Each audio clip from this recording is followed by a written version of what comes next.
So much for the post-election niceties. The president will speak. He will act tonight on immigration. He will infuriate Republicans.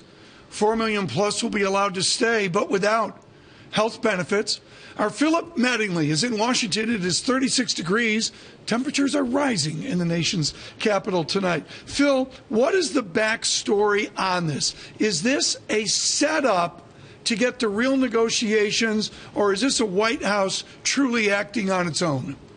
This is a White House truly acting on its own. Look, I think from the White House perspective, what you hear when you talk to officials here is, hey, we've given them time. We've worked with them in the Senate on the bill that passed in a bipartisan way. We've given Speaker John Boehner space to try and do something in the House. They firmly believe if that Senate bill was put on the House floor today, it would pass, and that's a pretty accurate assessment. They feel like they don't have any other option to act. Obviously, Republicans disagree strongly. Some Democrats disagree strongly, Tom. But this isn't going to start negotiations. If anything, it's going to put a definite into them. Was there any negotiations before this speech tonight and its announcement on Facebook, or is this truly a unilateral president?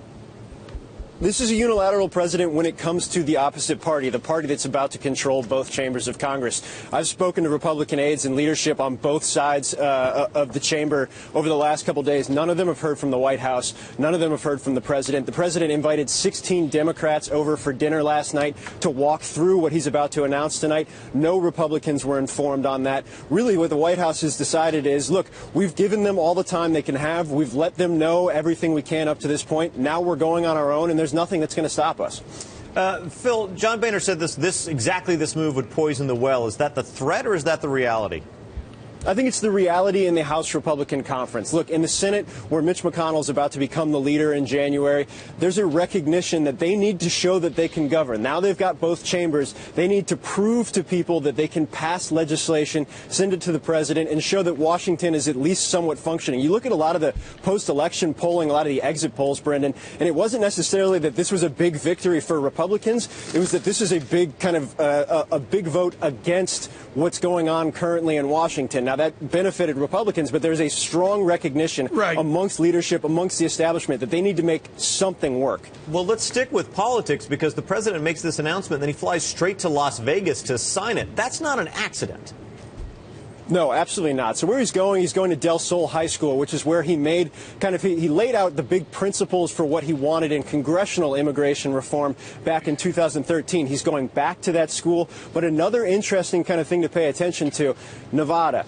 Harry Reid's hometown, soon-to-be Senate Minority Leader, who's up in 2016. 26% of the population is Hispanic. If Harry Reid wants to win in that state, he's going to have to lock down major majorities in the Hispanic community. A lot of people right now are pointing to this speech, whether it was intended to do so or it just happens to do so, as kind of the start of Harry Reid's re-election campaign. You're over chomping at the bit. What do you have? Well, no, I just wanted to point out that Phil mentioned the polls, the exit polls from the latest election. You got the Journal here, right? Yeah, 42% of Americans in this latest poll by the Journal and NBC News disapprove of the president taking executive action on immigration, but a majority of them want a pathway to citizenship for these illegal immigrants. Phil, I need scope and scale. You're really good at that. How far removed are we from Carlos Gutierrez and Senator Ted Kennedy of 7 or 8 years ago?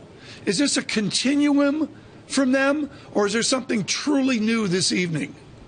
I think there's something truly new. Look, what we saw through the legislative process, particularly in the Senate, where it was an effective legislative process, was a continuum. They were building on principles back from 2004, 2005. They were figuring out pathways to move forward where they hit roadblocks back then.